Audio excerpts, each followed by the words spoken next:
तुम्हें चेतावनी दे रहा हूं कर्ण कि तुम मेरे और कौरव के मध्य मत आओ, क्योंकि तुम मेरा आखेट नहीं, तुम अर्जुन का लक्ष्य हो। मैं अपने अनुज से उसका लक्ष्य नहीं छीन सकता। इसका अर्थ ये नहीं कि मैं तुम्हें दोबारा छोड़ दूंगा।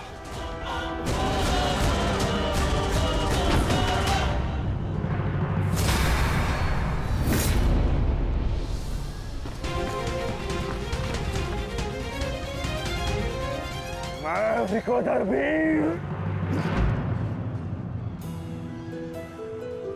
भक्त, एक क्षण के लिए ऐसा लगा कि ये मेरा रक्त है, परंतु नहीं, ये रक्त तुम्हारा है। रक्त का रंग तो एक ही है हमारा, एक क्षण के लिए ही सही। तुमने इसे अपना रक्त समझा, इसीलिए तुम मेरे मानस अनुज हुए, और तुमसे ज्येष्ठ होने के नाते मैं तुम्हें समझा रहा हूं। बस कर्ण बस, एक और शब्द नहीं। इतना दुस्साहस दुर्योधन के फेंके गए ग्रास पर पलने वाले सूतपुत्र स्वयं को मेरा भाई कहने की उदंडता दिखा रहा है। अंतिम चेतावनी दे रहा हूं, हट जाओ मेरे मार्ग से। युद्ध का मार्ग मैंने स्वयं चुना है और इसे मैं नहीं छोड़ने वाला।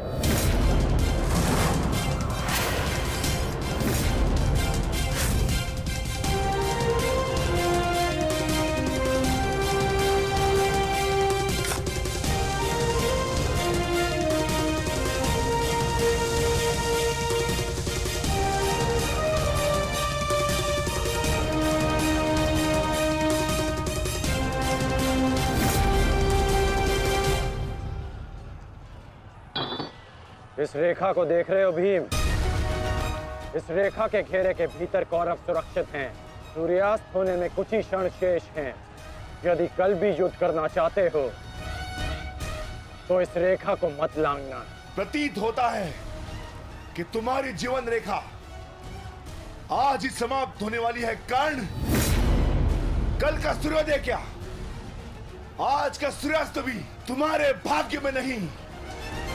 सूत पुत्र कर्ण, मैं तुम्हें एक अवसर देता हूं, प्रहार करो मुझ पर, आओ युद्ध करो मुझसे, आगे बढ़ो कर्ण।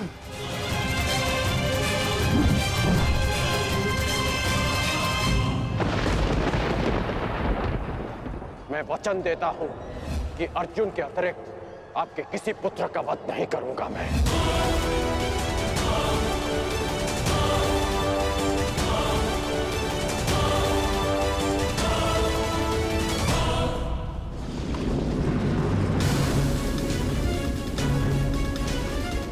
इस भंवर को ऐसे नहीं तोड़ा जा सकता। इसे तोड़ने के लिए मुझे इस भंवर के दिशा के विपरीत दिशा में घूमना होगा ताकि इस भंवर का प्रभाव कम कर सकूं।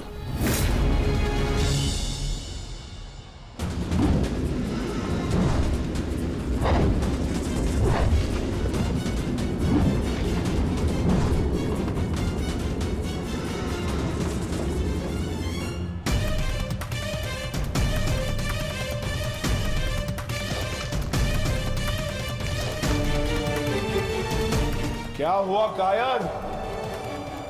अब तक तो बड़ी डिंगे मारे थे। अरे लज्जा आनी चाहिए तुम्हारी माता को, जिसने तुम जैसे निर्बल को जन्म दिया। यदि एक और शब्द अपनी जीवा से निकाला तो तुम्हारी जीवा काटकर फेंक दूंगा। जिसने मुझे जन्म दिया है उसके सम्मान के लिए स्वयं उसे दिया वचन भी भुला दूंगा। अपनी माता के मान पर चिंगारी पड़ी तो तिल मिला गए कर्ण। वो पांचाली भी किसी की माता थी, किसी की पुत्री थी, जिसे वस्त्राहरण के अपमान की अग्नि में जलना पड़ा। और अब वो अग्नि कौरव पक्ष में उपस्थित हर एक को भस्म कर देगी। कर्ण, तुम्हें भी।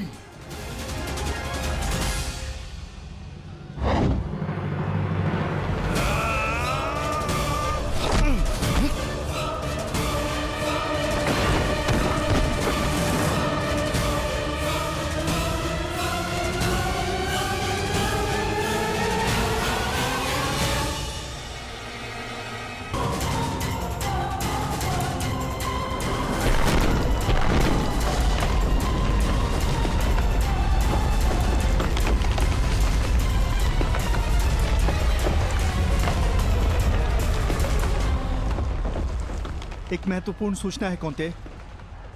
वृकोदर भीम और अंगराज कर्ण के मध्य महाविकट द्वंद्व हो रहा है और परिणाम के संकेत शुभ नहीं है।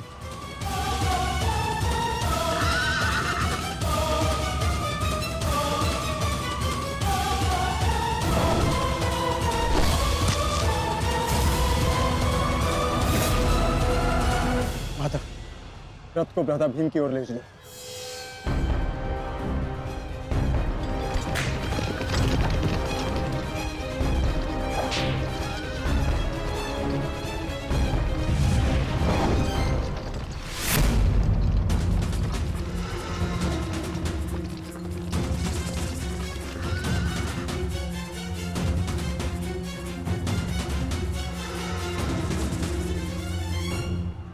अर्जुन, तुमने हर एक परीक्षा में सफलता पाई है। देखना यह है कि तुम इस परीक्षा में सफल होते हो या नहीं।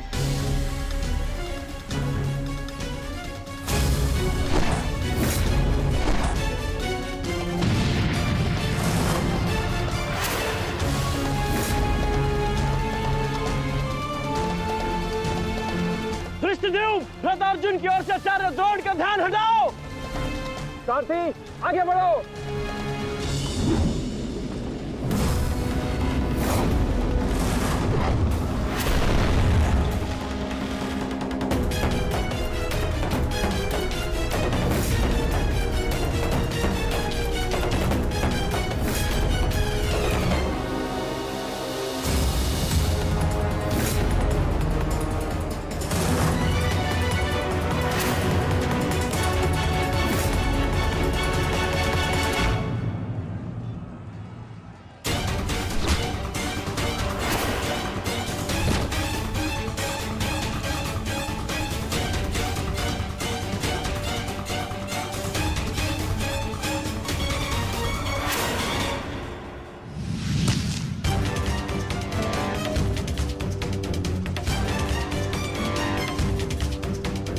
तुम बार बार मेरे समक्ष क्यों आ जाते हो? क्योंकि आपके प्रारब्ध में मुझसे द्वंद्व लिखा है आचार्य, अर्जुन से नहीं। हट जाओ मेरे मार्ग से। सावधान।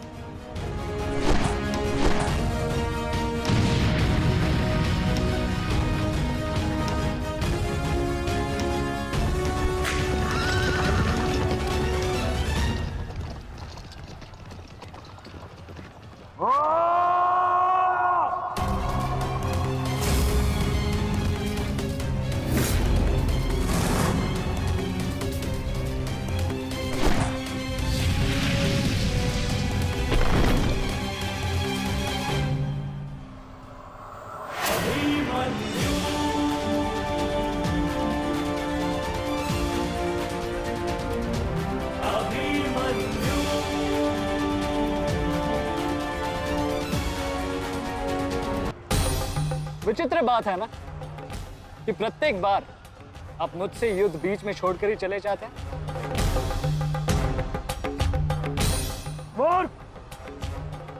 आज मैं तुम्हें और इस द्वंद्व को समाप्त करके ही जाऊंगा।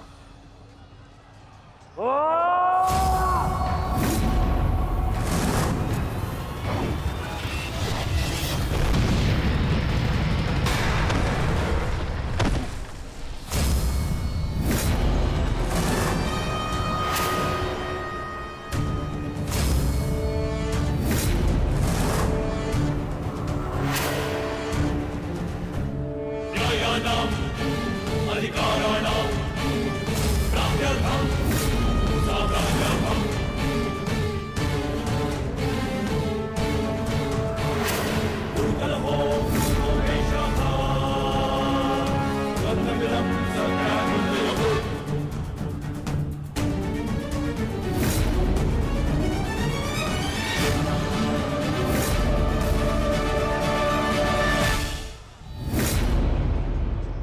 अपना सर्वश्रेष्ठ प्रदर्शन करना पुत्रों। अपने पिताओं की प्रतिज्ञा को स्मरण रखना और अपनी माता के अपमान को मत भूलना। पुत्र, ये धागा तुम्हारी हर विपदा से रक्षा करेगा।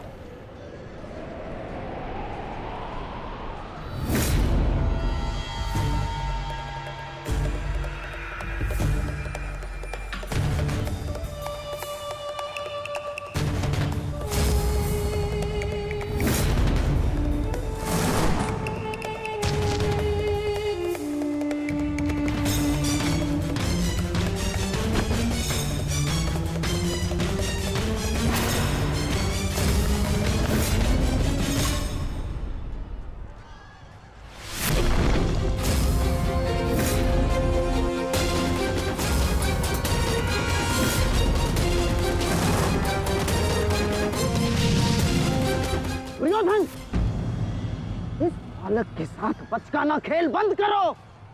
वहां देखो, कर्ण और भीम के मध्य घातक संग्राम छिड़ा है। इससे अच्छा अवसर कभी नहीं मिलेगा मेरे होने वाले सम्राट। ना, जाओ और इस दुस्साहसी भीम का अंत कर दो। जाओ।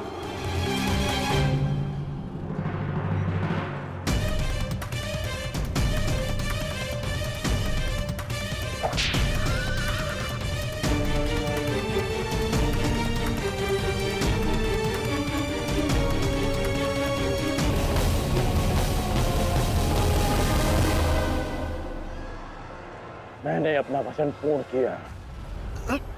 तुम ये रेखा पार नहीं कर पाए। आज तुम किसी और कौरव का वध नहीं कर पाओगे। बोलो ना सही, मैं तुम्हारा वध कर दूंगा। उसका अवसर कभी और ढूंढना भी, क्योंकि सूर्यास्त हो चुका है।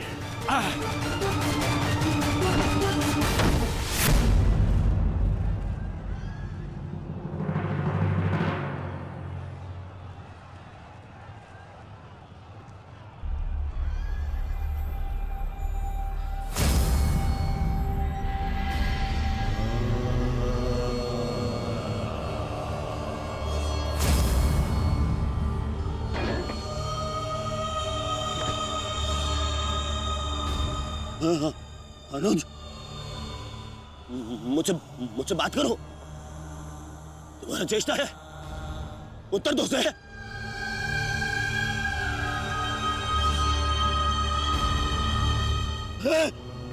अनुज, अनुज उत्तर दो। ये क्या हो गया? तुम सबने कभी अपने देश की बात का उल्लंघन नहीं किया, तो आज ये उदंडता क्यों? उठो, उत्तर दो। उठो। उत्तर। बात करो मुझसे।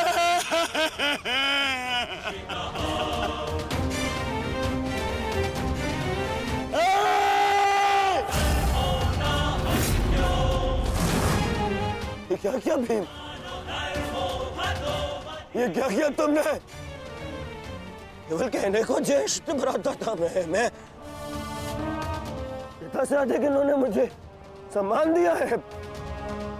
ये चाहते थे कि अपने कंधे पर उठाकर मुझे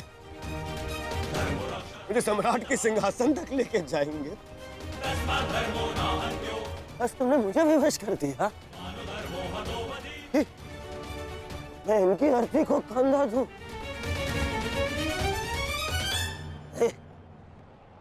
तुमने उचित नहीं किया है भीम,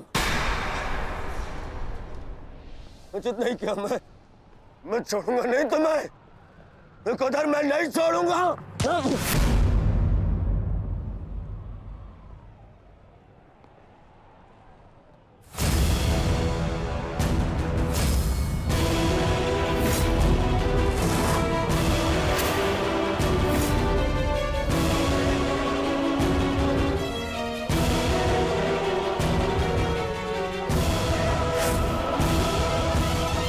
शांत युवराज, युद्ध के नियम के अनुसार आज का युद्ध संपन्न हुआ और इस समय प्रहार करना वर्जित है। पर प्रतिकार करना नहीं आता है। प्रतिकार नहीं। पांडुपुत्र!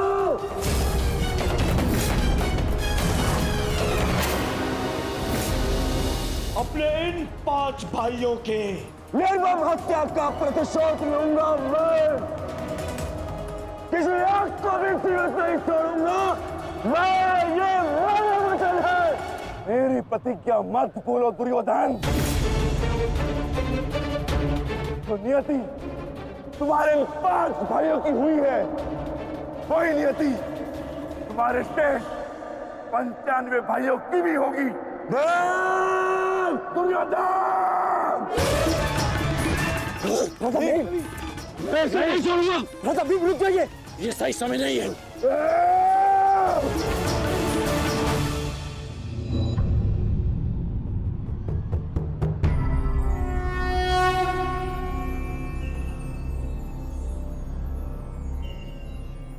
श्रेष्ठ यही होगा कि दोनों पक्ष अपने नियमों को स्मरण रखें। सूर्यास्त्र हो चुका है और उसके साथ ये युद्ध भी समाप्त हो चुका है।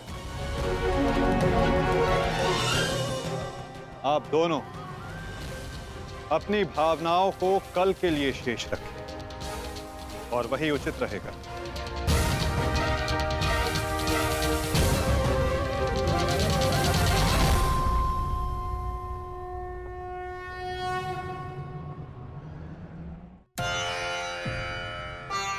मैं आपको पुनः लौटा रही हूँ महादेव।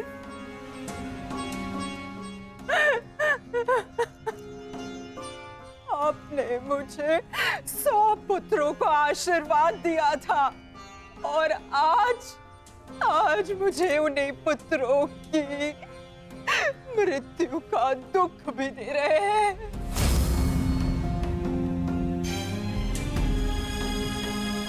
विलाप ना करो गांधारी। युद्ध में मृत्यु होना निश्चित है। कभी स्वयं के पक्ष के योद्धाओं की और कभी विरोधी पक्ष की। ईश्वर को दोष मत दो। ईश्वर का धन्यवाद करो कि तुम्हारे पुत्रों को वीर गति प्राप्त हुई है। आपके मन को समझाने के लिए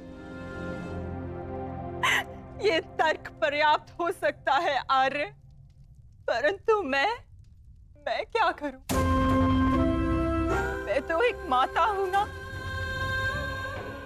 मेरे तप के बदले महादेव ने मुझे ये आशीर्वाद दिया था, तो फिर ये मेरे तप का फल मुझसे कैसे छीन सकते हैं? कैसे आर्य? पूछिए इनसे, इन्होंने ये अनर्थ क्यों होने दिया? जो पहले मुस्कान दी